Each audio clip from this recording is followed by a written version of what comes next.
Hey guys, it's 10:30 at night on a Wednesday and I am in the studio. What we're doing in the studio at 10:30 at night on a Wednesday after a 12-hour day at work, other than admiring rows of beautiful colours, I am dedicated and busily banging out this Death Company commission. And while I was sat here on my own listening to the driving rain and the whirl of a drill, it dawned on me that there's a few things to consider when you hire a commission painter, and not least of which is how much the commission painter actually wants the work. I would argue that the ones that don't really want to do the job are probably the best ones for it, because we know the reality of taking on a commission is something really binding. So I had some thoughts, but before I talked about my thoughts, I thought and rambled at you. I thought I would give you an update on these Marines. So, obviously, from the last sesh on the weekend, we've got the first five up here who have had their primary highlight layers on the reds and the blacks. The chaplain's a bit further ahead, and then all the magnetised arms for five of them. And then down here we have got that's 20. 2, 4, 6, 8, 10, 12, 14. That's 16 Marines. Or 15 Marines, probably. I can't count, I'm tired. 2, 4, 6, 8, 10, 12, 14, 15 Marines, that makes sense. Now, these ones have not had their mould lines removed yet, but they have been conveyor belt built, and as you can see, hold it to the light, all the barrels are drilled as always. Let me tell you, it's mind-numbing drilling out 50 barrels. And then we've got over here another 5-man unit, which will also be interchangeable for the client. So he's got some gaming options because he's a real gamer. And then down here are all of the pre-drilled option arms and the pads for them, ready for the magnets to go in. On Marines, I use 3mm by 2mm magnets, neodymium magnets. They're really strong. They provide a satisfying snap to anything metallic, and if you're going to do it, it's worth doing it properly. So all these guys up here are magnetised, ready. All the magnets are hidden in their arm joints, as you can see from these. So I'm just going to leave this here on the Marines for a second. So I have literally been working since I got home and put the kids to bed and then came out here. So the things to consider when you are hiring a commission painter, and I don't claim to be the be all and the end all, this is the last army commission I will take again for ages. I'll just do individual small bits. You've got to think about the realities of it. You're hiring a professional or an amateur professional to do a job that you don't want to do. And you know why you don't want to do the job. Either you haven't got the skill, or more likely you don't have the motivation and or the skill. Because the reality is, even just building 45 Space Marines, putting them together with care, meticulously removing the mould lines and scraping away all of the plastic and gluing them all properly and actually snipping away from 6 sets of sprues is mind-numbing. So you need to consider the realities of what it is you're asking somebody to do. So when they tell you they're going to charge you to build the Marines, you should understand why. If they're not going to charge you for building the Marines, then that's already a glaring problem. They're providing a service, or we are providing a service that you can't or don't want to do. Don't negotiate with commission painters. Anybody who is serious about hiring a commission painter, don't negotiate. Just shop around, contact a few commission painters and get quotes off them. I would suggest, like in all things in life, you get what you pay for. You don't want to go with a commission painter who's super eager to take on your commission. You don't want to go with a commission painter that drops their pants to do the work and get some money from you. Because one or two things will happen. Number one, after you've paid them a deposit, or even worse, you've paid them up front, urgency and motivation will leave them, and then the reality will dawn on them of what they've actually got to do to deliver the obligation to you. Facebook and the internet forums are littered with dodgy commission painters and horror stories of people who have hired this bloke in Manchester, or this bloke in Doncaster, or this bloke on Guernsey, or this girl in Leeds to do a piece of work for them, and then they have, never heard from them again, or years go by, or whatever else. And it's easy to understand why. If you take on a commission for 50 Marines, you're basically giving away your life and every piece of free time that you have until that commission is complete. Certainly that's the way I would look at it ethically. So other than spending time with my children, what I'm doing is stopping my own hobby time to do this. That means I'm not painting any competition pieces. That means I'm not finishing off these grot tanks and stuff like that. That means I'm not doing the stuff that I want to be doing, which is the stuff that I really enjoy, like all my competition pieces that you can see in here. These are all work in progress down here. All these need to be finished, ready for the competition season. All these ones are done, mostly. So I'm basically saying, okay, fine, I'll take your money. Thank you very much for asking me to do this. I will agree to do it. You will pay me a deposit, but that means I'm actually going to do it. So check out the person's reputation. If they are offering to take on commissions and you've never heard their name before, that's not the person to do. If you've never seen them post on social media, on the painting forums and the community pages, and by never I mean if you don't see them posting regularly, or you haven't been aware of them for 2 to 3 years, they're not the person for you. If they don't have a YouTube channel, or they don't have another form of video media channel where you can actually see real time what they're doing, and more importantly they don't actually post updates, they're not the person for you. There are several really reputable commission painters in the marketplace, and they're reputable because they deliver on time. I could name a few now. In fact, I'll shout out a few. So you've got Miles David from Little Legend Studios. You've got Aaron Nichols from what does Aaron call his studio in Australia?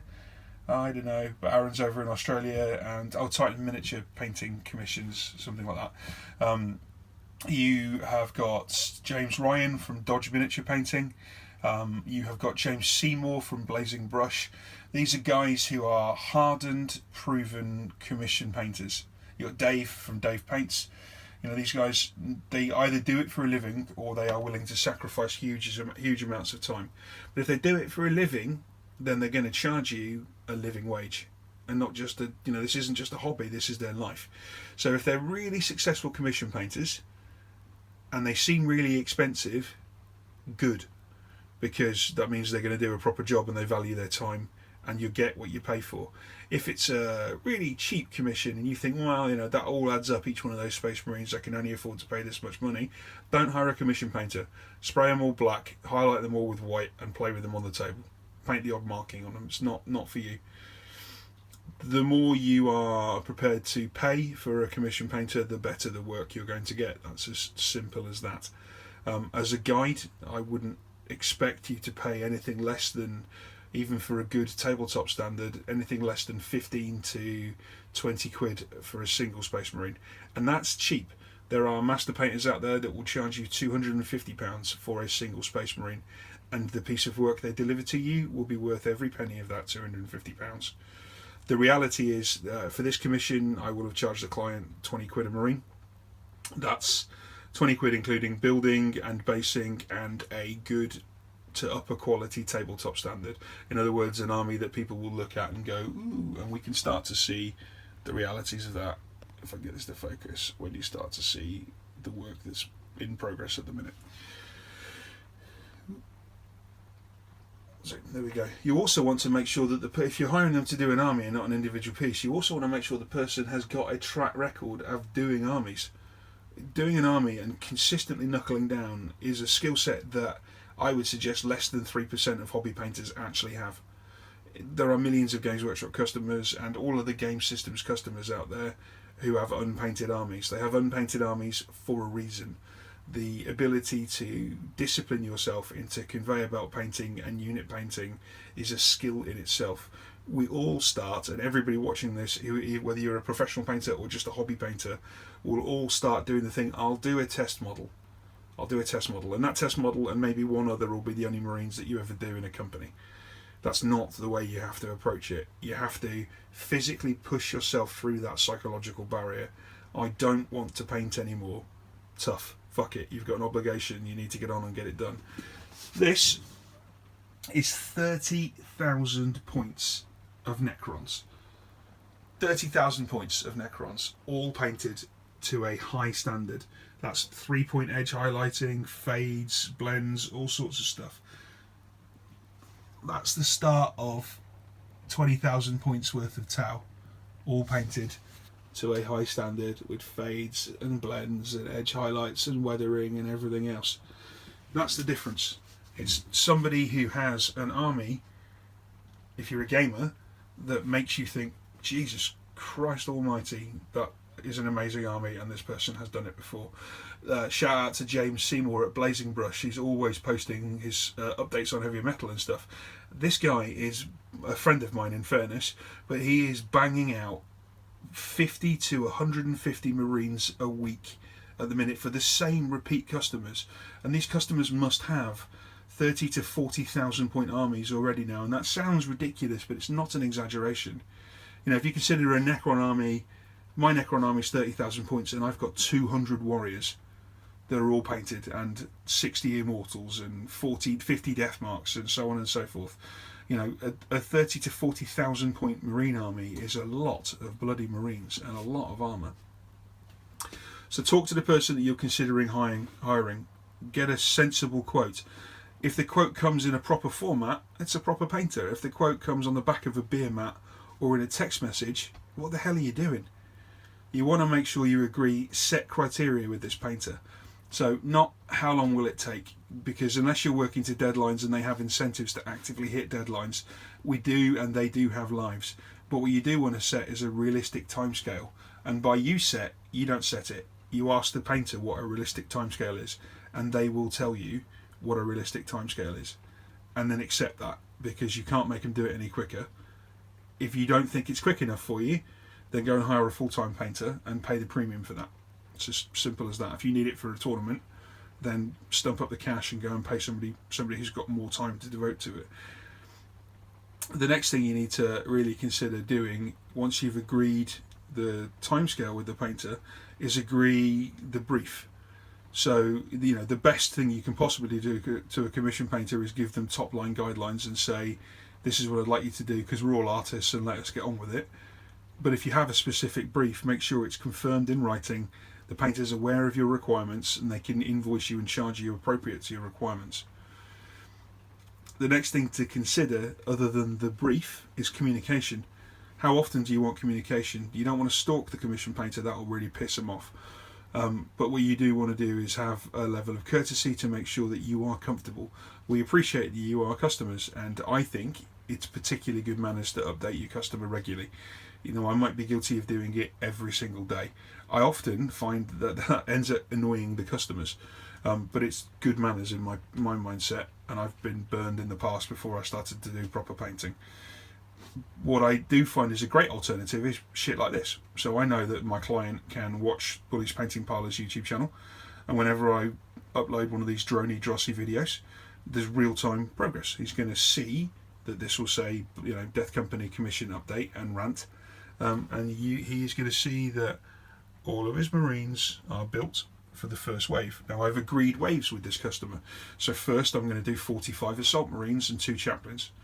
45 Assault Marines, a Sanguinary Priest and a Chaplain. Next I'm going to do 15 Terminators. Next I'm going to do 10 Legion of the Damned. That's the total commission for this guy.